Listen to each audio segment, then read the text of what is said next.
It's payday, and this payday I took home 2 checks. I took home my regular biweekly paycheck, which is $3,840.68. And then I also took home an additional $11,619.91. Every single time I get paid, I like to take my money, stick it into the software that you see on screen, and give every single dollar a job. Out of my regular paycheck, my regular automatic investments came out. $160 went to my HSA and $670 went to my 401k. My partner also contributed to our joint expenses. So that gets us our total of $16,390.59 to budget. If you watched my last video, which I will provide a link for, we've started getting into the topic of what do you do with a windfall? How do you figure out where that money should go? And for myself, I found YNAB's 4-5 questions super helpful in determining what to do. So last time we talked about the reality question, the stability question, and the resilience question, which I think set you up for a really great financial foundation that you can build on to make sure that you're then looking at their fourth question, which is the creation question. And this question is, what goals, large or small, do I want to prioritize? And this is not just about goals, maybe in the traditional way that you think about financial goals, which I think for a lot of people can just be like stacking money and seeing numbers go up on a screen. But they're actually really concerned about the goals that you have in your life, the things large and small that you want to accomplish, and like the kind of person that you want to be. And I love this. This is one of my favorite things, honestly, about their philosophy and how they think about spending money.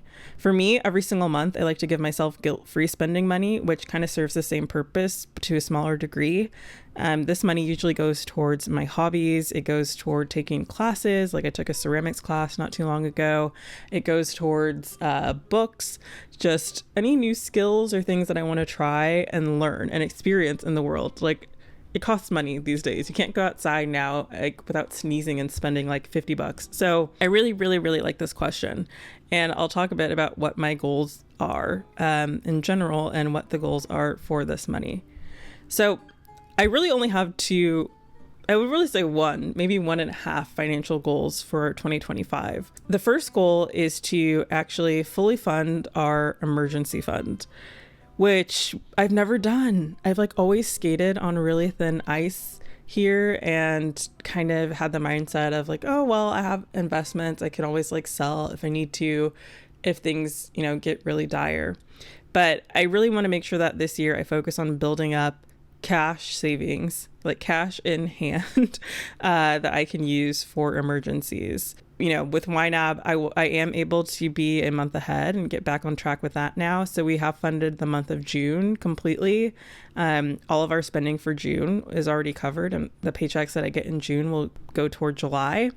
But in general, when it comes to like just having additional months of money set aside and covering other types of expenses, I have not done a good job of that. So we're going to do a little bit of that right now. The first category in this rainy day readiness group, and by the way, I got the name from, I think it's Noodlenomics on YouTube. This used to just say emergency fund, and that felt just so alarming and not comforting. I really like this idea of being prepared for rainy day better, so I definitely stole that name. But the first category I have here is unpleasant surprise. So something, happens, my phone breaks, my computer breaks, I need to travel across the country, like, to visit a family or friend, like for a last minute unexpected scenario. I want to have that money set aside. And so I gave myself a goal of having $2,000 there, and I'm going to go ahead and fill that up. I'd previously set aside some money already for my renter insurance deductible, which is $500, my auto insurance deductible, which is $1,000. I have a little bit extra in there because someone hit my car, and I got a check for my insurance, but I haven't yet scheduled a repair. So that's a little bit over deductible amount, but I'll leave that for now. And then my out-of-pocket maximum for my insurance is $3,000. And so I'm just going to fill up that last $1,000 here. And then I think I will stick about $2,000 in this last one. This is like the big one. This is the one that I don't know. I thought maybe, I think earlier in the year, maybe in January, beginning of February, when the markets were up, I was like, yes, like I can definitely like fund this goal fully in 2025. This now may spill over to 2026. We will see how the rest of the year plays out. But I want to have $45,000 set aside here, which is 3 months of our expenses. And for us, just looking at YNAB and our reports from 2024, our average spending for a month was $15,000. And that's like all up, spending everything. So that includes any vacations that we take, or like truly that's everything. I didn't try to reduce it down to just like essential bills or anything like that. I looked holistically. That just makes me feel better. It's probably not necessary to have that much cash, but that's what I want to do. So taking a small step forward right now by putting $2,000 there, and we'll hopefully work toward building that up throughout the rest of the year. I need to actually prioritize it. And you know what? I think I'm actually going to put this in the savings goals view. That way I actually, maybe if it's like top of mind, I will save toward it more effectively. With anything extra, you know, in the month, I'll move that there. I don't know if that'll work. We'll see.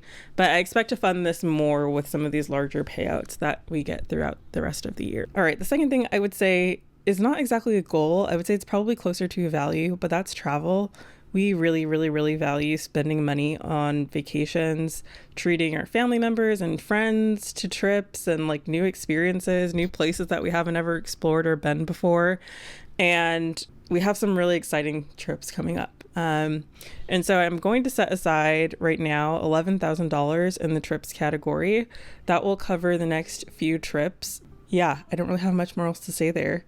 I like to just fund this as we go throughout the year. I mean, ideally, I would fund this, you know, maybe all up front for the whole year. But I also know kind of how much, I also know like the maximum budget for our travel that we would like to spend. Like this is our overall like joint guilt-free spending money. And this is why I think the conscious spending plan is helpful, because it gives me an annual view where I can say, okay, in 2025, if I spend, you know, X amount, is that within the guidance of like 20 to 35% on guilt-free spending?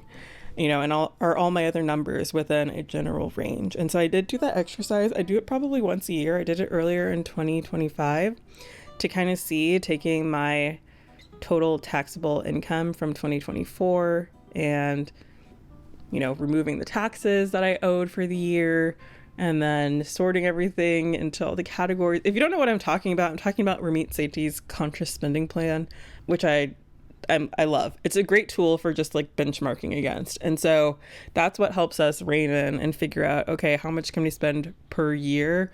And then as I allocate money as we go, you know, throughout the months or the quarters, we can figure out whether or not we're on track or we need to pull back. Yeah, but anyway, that's it. There's nothing else for us to fund right now. As I said before, the month of May is fully funded.